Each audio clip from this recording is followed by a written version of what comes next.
It's the trial that has split a town, ignited national outrage, and captured the attention of true crime followers across America.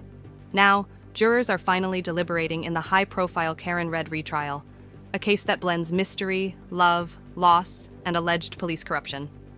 On January 28, 2022, Karen Red and her boyfriend, Boston police officer John O'Keefe, were seen drinking together at the Waterfall Bar in Canton, Massachusetts.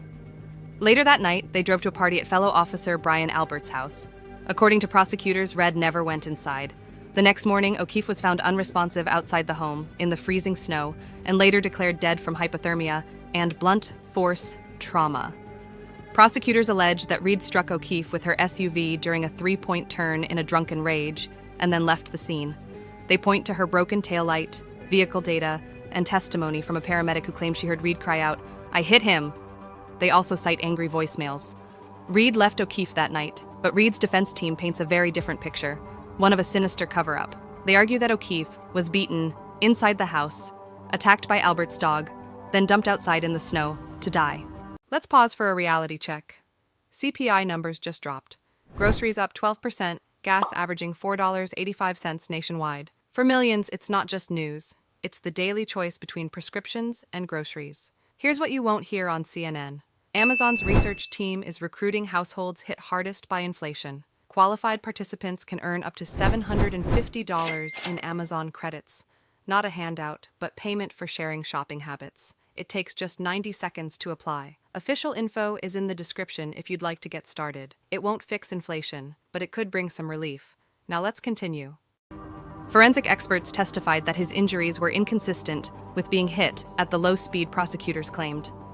The defense also questions the credibility of lead investigator Michael Proctor, who was removed from the case after it was revealed he sent crude and misogynistic texts about Red, including saying he hoped she'd kill herself.